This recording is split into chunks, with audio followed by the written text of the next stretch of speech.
Hi நண்பா, இந்த ஒரு வீடியோவுக்குள்ள கரூர் பிரச்சனைக்கு பிறகு தமிழக வெற்றி கழகத்தோட கட்சியை முழுவதுமாக அழித்து விட வேண்டும் அப்படின்னு பல நெருக்கடிகள் பார்த்தீங்கன்னா கொடுத்துட்டு வராங்க. அதன்படி தற்பொழுது தாவேகா கட்சியை முழுவதுமாக முடக்க வேண்டும், அதாவது கட்சியை கலைக்கும் அளவுக்கு நெருக்கடி பார்த்தீங்கன்னா கொடுத்துட்டு வராங்க. அது மட்டும் இல்லாமல் இன்னும் பார்த்தீங்கன்னா பல நெருக்கடிகள் கொடுக்க போவதாக சொல்லப்படுகிறது.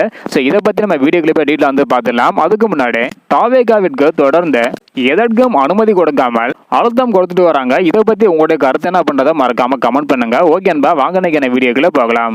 ஓகேன்பா, டிவிகே கட்சி தொடங்கியில இருந்து தற்போது வரைக்கும் பாத்தீங்கன்னா போராட்டங்களை சந்திச்சுட்டு வருது. மாநாடுல இருந்து சுற்றுப்பயணம் வரை அனைத்திற்குமே பல பிரச்சனைகள் வந்திருந்தது. குறிப்பாக கரூர் பிரச்சனைக்கு பிறகு இந்த ஒரு சம்பவத்தை வைத்து தாவேகாவை எப்படியாவது வீழ்த்தி விடலாம் அப்படின்னு ஆளுங்கட்சி பாத்தீங்கன்னா முயற்சி செய்வதாக சொல்லப்படுகிறது. பரப்புரைக்கு முன்னாடியே பல்வேறு இடங்கள்ல அனுமதி கேட்டு அனுமதி தர மறுத்திருந்தாங்க. அப்படியே அனுமதி கொடுத்திருந்தாலும் மற்ற கட்சிகளுக்கு விதிக்கும் கட்டுப்பாடுகளை விட விஜய் சாருக்கு பாத்தீங்கன்னா அதிகமான கட்டுப்பாடுகளை வச்சிருந்தாங்க. இதனை எதிர்த்து தாவேகா நீதிமன்றம் வரை போயிருந்தாங்க.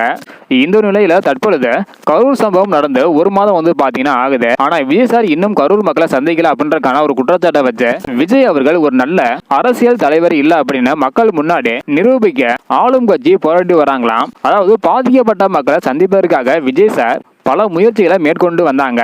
பிரச்சாரத்திற்கு அனுமதி வழங்காதது போல தற்பொழுது பாதிக்கப்பட்டவங்களை சந்திப்பதற்கு அனுமதி கொடுக்க மாட்டாங்களாம். இந்த மாதிரி பல நெருக்கடிகளை கொடுத்து எப்படியாவது தமிழக வெற்றி கழகத்தை மக்கள் முன்னாடி கெட்ட பேர் எடுக்க வச்ச ஓட்டு வங்கியை குறைக்கவும், அது மட்டும் இல்லாம மக்கள் மனதில் இருந்து தாவேகா கட்சியை நீக்க வேண்டும் அப்படின்னு பல பேர் பாத்தீங்கன்னா பல முயற்சிகளை எடுத்துட்டு வராங்க. தொடக்கத்தில் இருந்து தற்போது வரைக்குமே தாவேகாவிற்கு பல நெருக்கடிகள் கொடுத்துட்டு வராங்க. ஸோ என்ன நடக்க போகுது அப்படின்றத வெயிட் பண்ணி பார்க்கலாம். இதை பத்தி உங்களுடைய கருத்து என்ன அப்படின்றத மறக்காம கமெண்ட் பண்ணுங்க. தேங்க்யூ.